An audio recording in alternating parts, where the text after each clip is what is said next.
Israel kembali melancarkan aksi serangan udara di wilayah jalur Gaza, Palestina pada Kamis 11 Mei 2023 dini hari waktu setempat.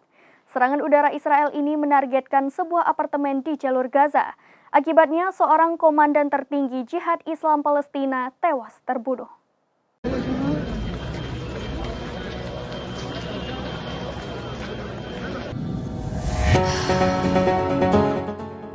Israel kembali melakukan aksi serangan udara di wilayah jalur Gaza, Palestina pada Kamis 11 Mei 2023 dini hari waktu setempat. Serangan udara Israel ini menargetkan sebuah apartemen di jalur Gaza. Akibatnya, seorang komandan tertinggi Jihad Islam Palestina tewas terbunuh. Diketahui sebuah pesawat tempur menyerang sebuah apartemen lantai 5 di kota perumahan Hamad dekat Khan Younis di selatan jalur tersebut. Serangan ini dilakukan Israel setelah militan di Gaza menembakkan lebih dari 460 roket pada Rabu 10 Mei 2023. Militer Israel menyerang lebih dari 130 sasaran militan di Gaza dalam pertempuran terberat selama 9 bulan.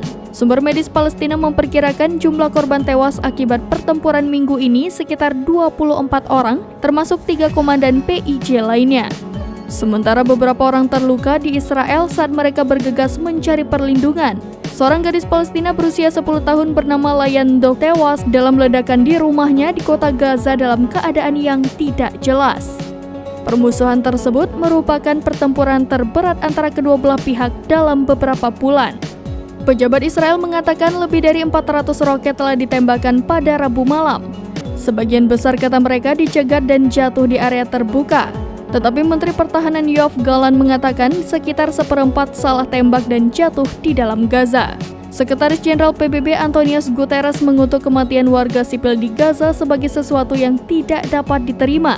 Guterres menghimbau mereka segera berhenti dan agar semua pihak menahan diri secara maksimal, kata Wakil Juru Bicara PBB Farhan Haq pada Rabu.